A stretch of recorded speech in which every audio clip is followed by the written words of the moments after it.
right, there we go. So, how are you doing today? I'm doing good. It's thundering and lightning here, so I We're hope having a hard time hearing. Maybe it's my volume. does that line up all the way. It still sounds very muffled.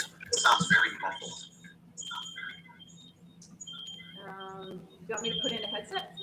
I think that might be a good idea.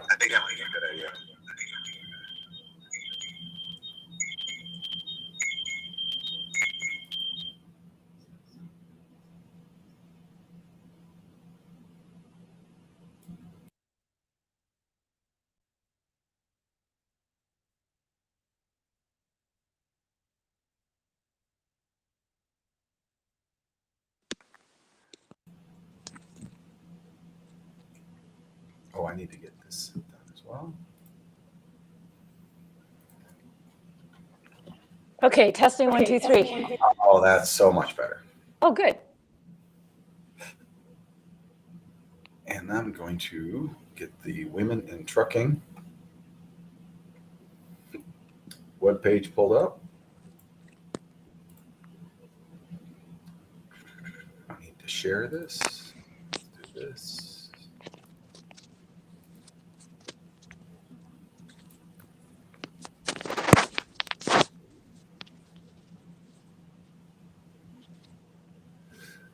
So I think you guys are on the cold side of the cold front up there, right?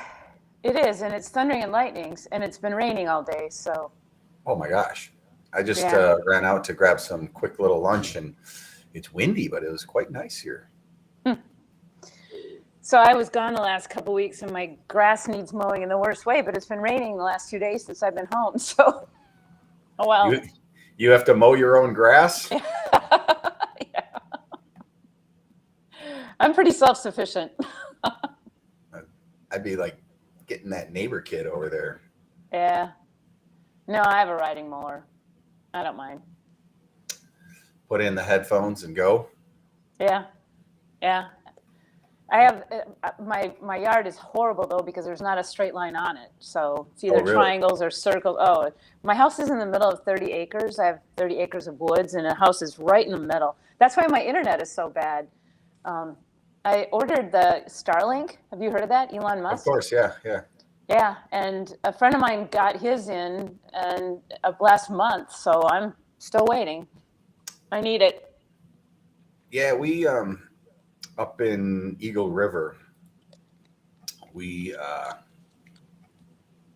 have very poor internet as well for mobile. Mm-hmm. But sorry, I gotta do something here.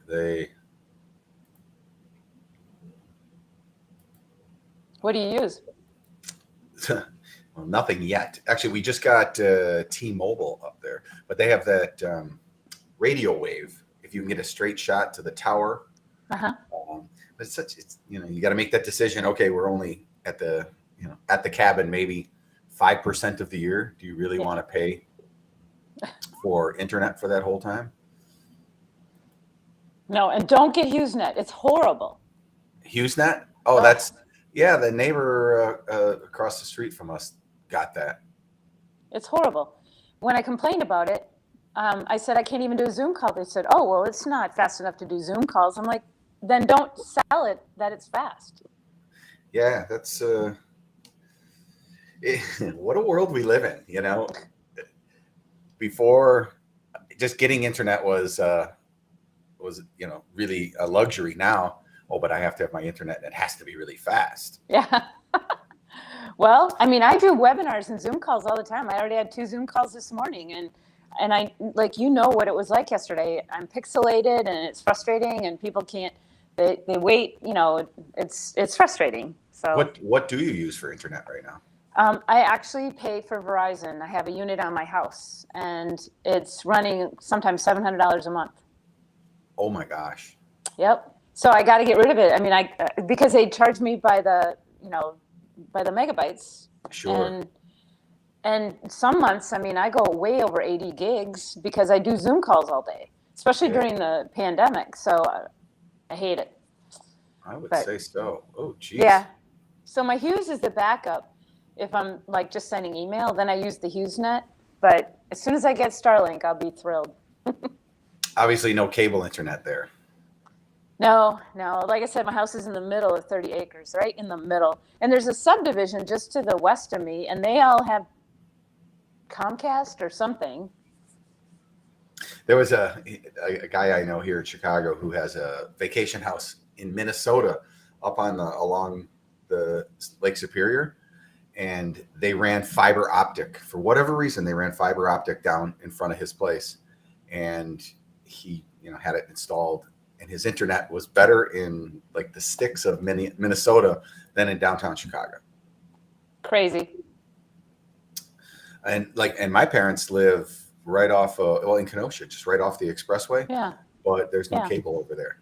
Like you can look and see the cable where it probably goes to, but they can't get it at their house. Well, I have an antenna on the roof, and I get one channel out of Green Bay, so I haven't turned on my TV in probably close to a year.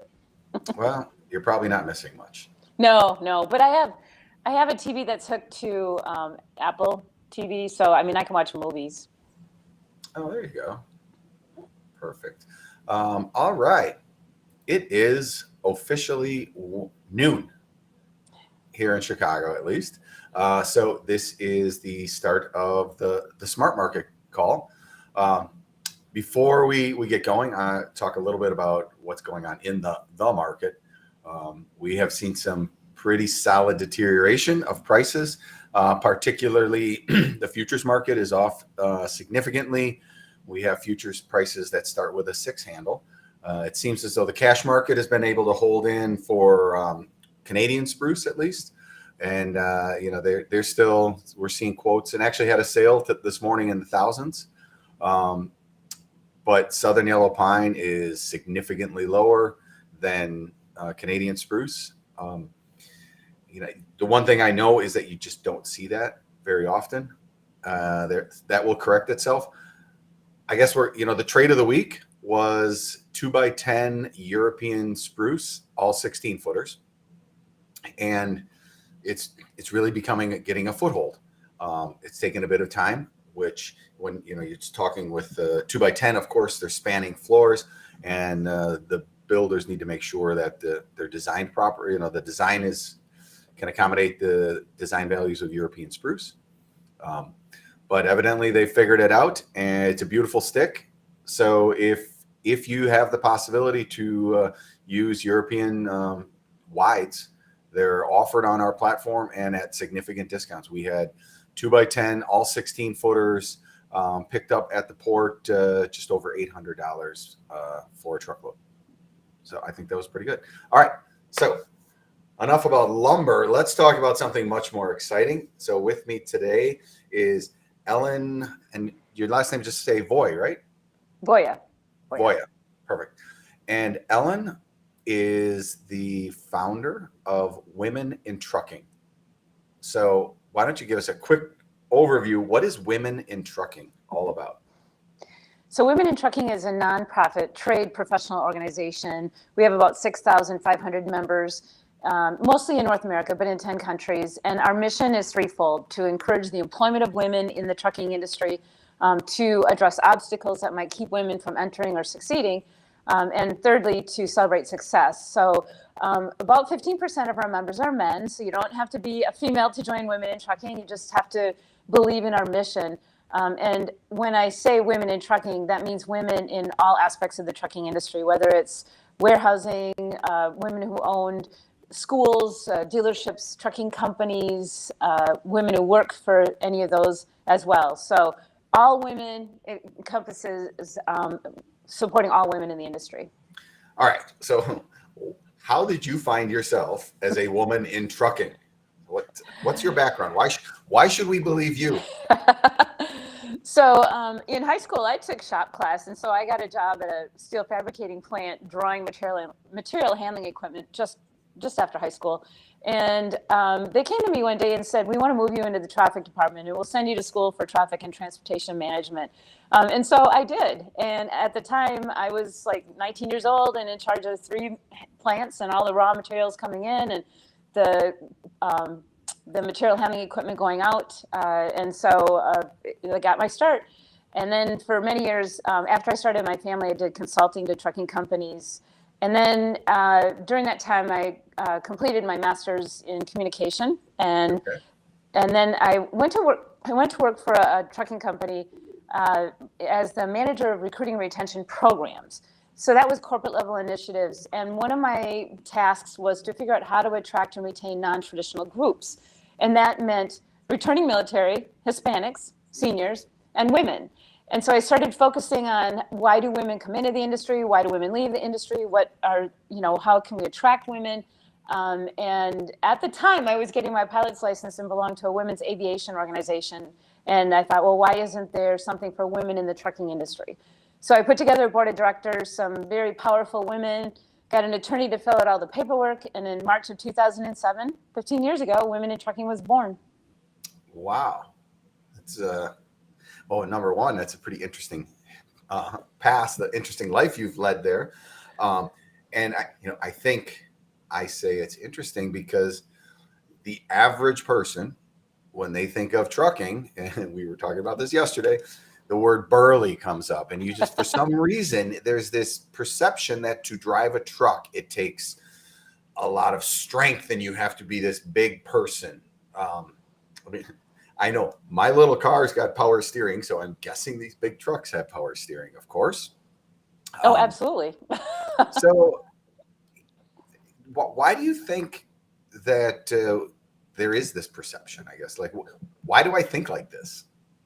Well, trucking is a very predominantly male occupation, just like construction and mining. And, there are certain jobs that people just assume men are more gravitating towards, and like nursing and elementary school teachers, you just assume that women gravitate towards that. So when you go into a non-traditional career, the positive is that you're making more money. Women earn much more when they work in a non-traditional career. But our biggest issue is that women don't have a correct perception of the trucking industry. So the term burly, I hear that. They think they need to be big and burly to operate a tractor trailer. Right. With all the technology on the trucks, power steering, air brakes, even automated transmissions, anti-collision, anti-rollover. I mean, there's so much technology on the truck to make it easier to operate as well as safer. So it's the misperception. Also, a lot of people think they need to be mechanically minded, and they don't. And a lot of women will talk themselves out of a job or a promotion or a position because they think they need 100% of the qualifications, which isn't true. We'll teach you how to back a truck. We'll teach you how to shift if you don't have an automated transmission. We'll teach you how to do that. So it's overcoming those objections before they ever even get in the cab of a truck. And I just think this is so important, especially in this environment we are in. There's issues with transportation. You hear it all the time. Can't get enough truck drivers. The trader in me, when I hear, oh, we can't get enough truck drivers, I'm like, well, just pay more money. And that is what's happening, which is pretty great. So, I look at it and say, this is an amazing opportunity. If you are, a woman who has any interest in this, you probably can get a job driving a truck that's going to make more money than, being a cashier at Walmart. So other than, what do you think the skill set, walking in the door, what is the skill set that a person would need to get started with trucking? Patience. It's patience, because you can't rush. You don't have control over the weather. You don't have control over the traffic. You don't have control over your loads. You don't have control over law enforcement. You don't have control over the four-wheelers around you. So you just have to be patient.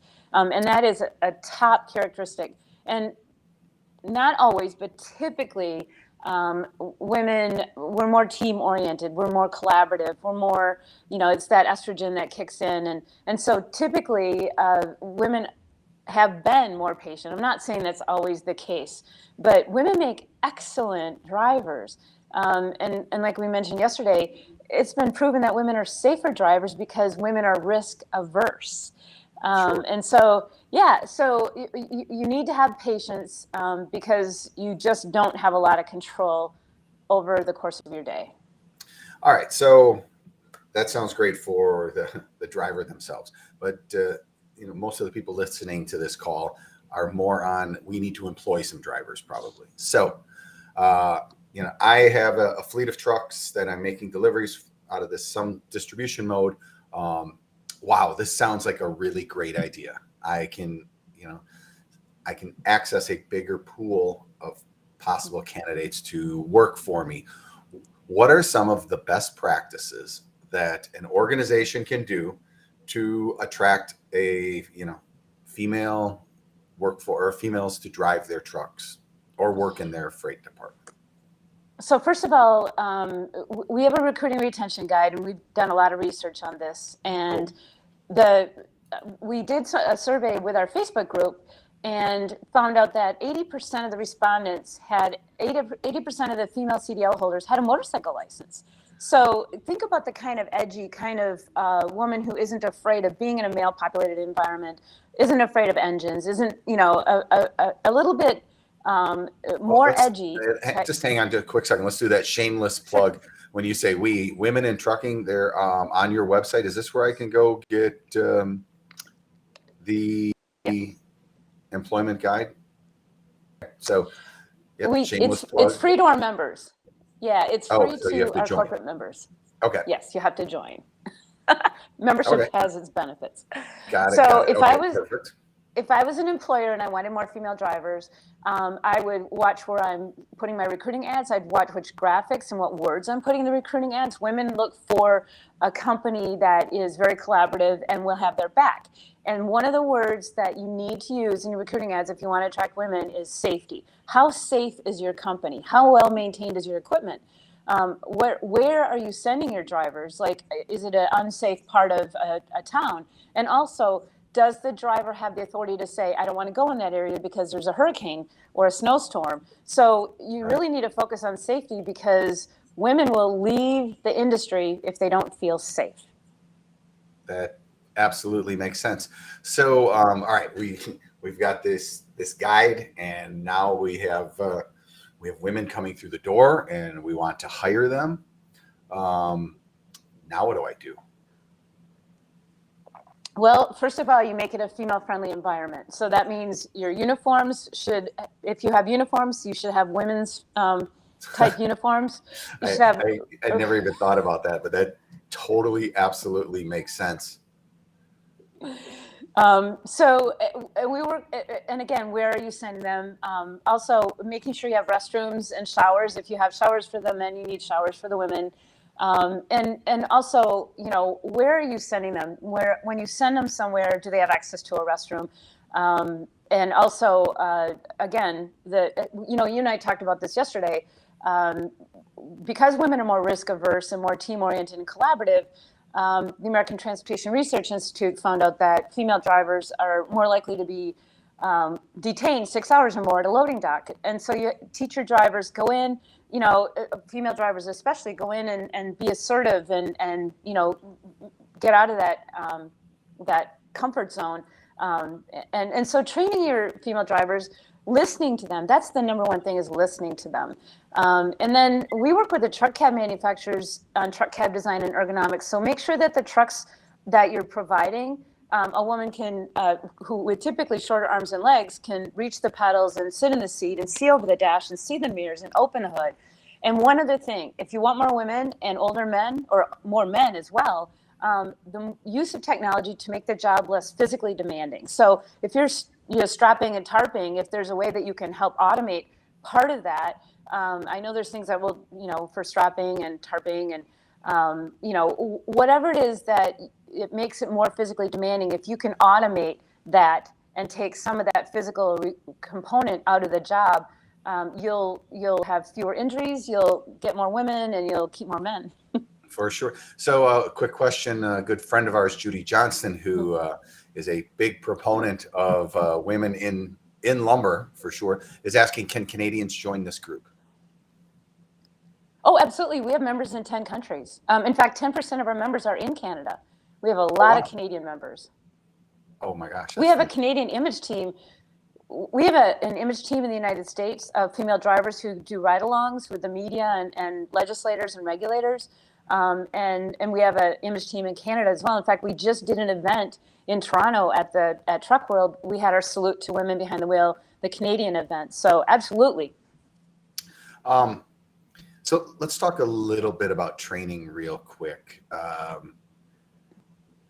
You go to truck driving school. Like, I can imagine, back to the burly old guy who's like, well, I'm never going to drive a truck next to, that woman driving this truck. She doesn't know what she's doing. Which it's not because she's a woman that she wouldn't know what she's doing, but anyone getting into the industry, of course, would need training and get some experience. So what can a company do to bring people up to speed as quickly as possible, with a slant towards, of course, bringing women in? So I went to truck driving school. It was in Cleveland in December. So and it amazes me when people see a tractor trailer that says student driver in huge letters and they still cut you off. But anyway, for women, I would say once you prove yourself and you will be accepted into the industry. And for men, I say treat them as if you would treat your mom or your sister, your aunt, or grandma, and accept them. I mean, there's no reason why women can't do this job. If someone can come up with a reason why a woman can't be a professional driver, please let me know, because I haven't found that yet.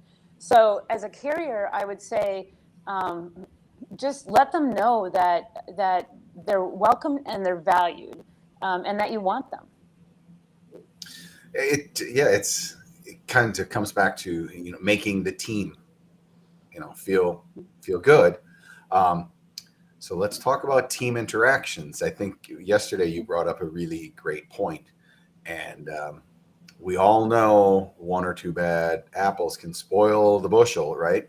So what are things to look out for and best practices in that aspect to just have the environment proper? So harassment happens, and we actually did a survey in November with about almost 500 drivers and asked them where they feel least safe. And of course, it's at a truck stop. I shouldn't say of course, but that's where they feel least safe. Well, so, I don't feel safe at a truck stop sometimes. Or a rest area. So the way we can help women feel more safe, first of all, teach them. We do training at every one of our events where we have an expert come in and talk about how to, don't walk between trucks, don't park in the back, make sure you have a flashlight with you if you get out at night, or walk with a friend, and carry your phone, and things like that, how to protect yourself. We have an anti-harassment employment guide that we give, again, free to our corporate members. And in it, we have an expectations exchange for the two drivers. So say you have a team environment or maybe a training situation.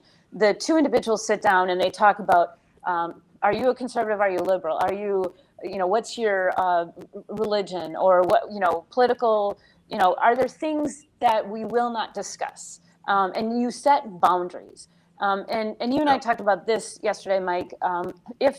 If somebody says something that you feel is offensive, if they tell a joke or use a term that it really offends you, you have an obligation to say, please do not say that around me. And then if they continue to do that, then I would report them. But you have to set boundaries and make sure that it's unacceptable behavior. And the companies that have a zero tolerance for harassment are the companies that don't have the same problems that other companies have. So you really have to make it clear that this will not be tolerated. And if you hear something, address it immediately. Yeah, I mean, it seems to be just common sense. And what I would guess is that once the policy gets put in place or the expectations are put in place, they're going to be challenged, of course. That's what we do. But you challenge them once or twice and you move on. And this is just too big of an opportunity on both sides of the coin for women to get a great wage, and for employers and companies to access more of the workforce. But as you're pointing out, a safer driver, more courteous, it just makes too much sense to me. I've always really wondered why. And to this day, I'll be driving down the highway and I look up, I'm like, oh, look at that. That's a woman driving that truck. And I'm like, what a novelty. But why? It shouldn't be. It's ridiculous. I'm calling myself out No, here. but it's changing. It's changing. And we're up to about 10%. We did a survey with FreightWaves, about 10% female drivers for over-the-road drivers. So we're getting there. We still have a long ways to go, but that's much better than it was 15 years ago. Fantastic. All right. So, that's where we are. We're right set. This is the current environment. Where do we go from here? Like what's coming up down the line? Well, we need to see more women working their way up in the supply chain. We need to see more women who are visible. I'm thrilled that there's a lot of trucking companies where it used to be Smith and Sons, but a lot of trucking companies where the dad started the company and they just assumed the son would take over. Well, guess what? A lot of daughters are taking over, and we have a lot of members who took over the family business from their dads, and have brothers who still work with them. So we need to see more women visible. And we have a program where part of our mission is to celebrate success. So we have a lot of like a Distinguished Woman in Logistics Award, Influential Woman in Trucking Award, Driver of the Year Award.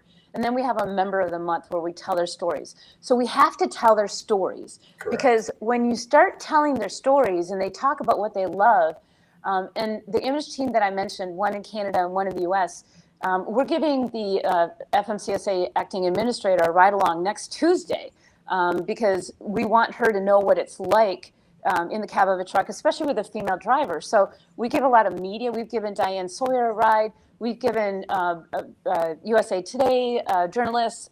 We give them a ride so that they can get a taste of what it's like. But we also have them give regulators and legislators rides. We've given senators and Congress people rides in trucks. We have to tell our story. What the biggest story that we have is that we have jobs. We have jobs. We have jobs that women can do. And so when we show women doing these jobs, we have to get that story out.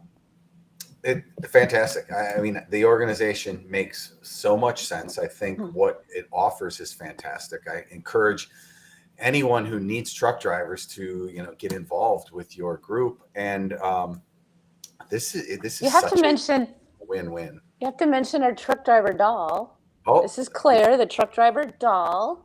See, she's got I Heart Trucking on there. So we created a truck driver doll. We also created a Girl Scout supply chain patch. So we are also working on the next generation. That's, like most anything, it comes down to education and information. And,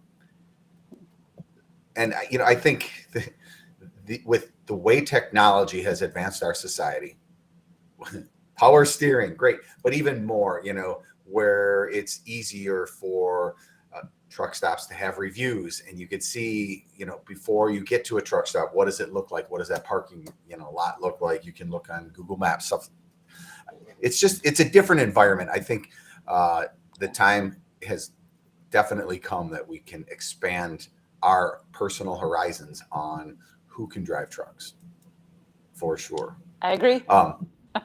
Yes. So I'm sure this probably happens more often than not. When you're at a cocktail party and you say something and everybody thinks you're crazy because you're thinking outside the box.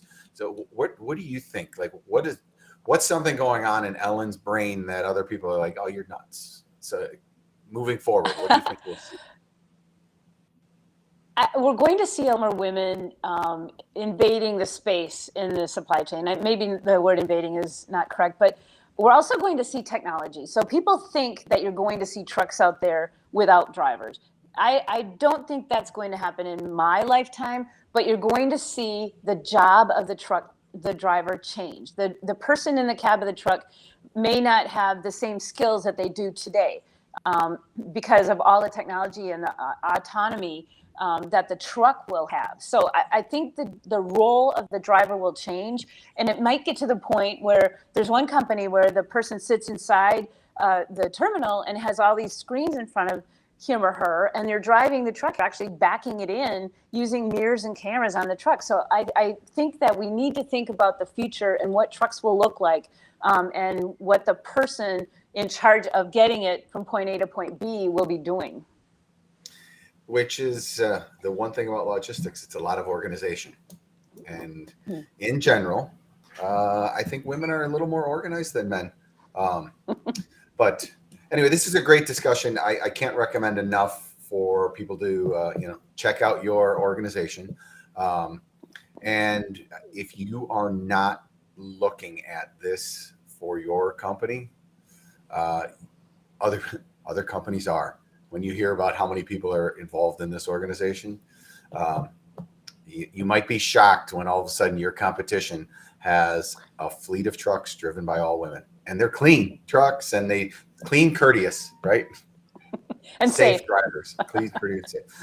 Excellent. Well, thank you. If people want to get in touch, it's womenintrucking.org. Throw the website up here one more time. But I appreciate your time coming on board, or coming on for our show. And anything new that comes up, let us know about it. We'll pass the word out. Thank you so much. I appreciate it. All right, everyone, have a great week. We'll be going up to Montreal this next week for the Montreal Wood Convention. A lot of news, I'm sure, will come out of that. So we'll report back what we hear. So take care, everyone.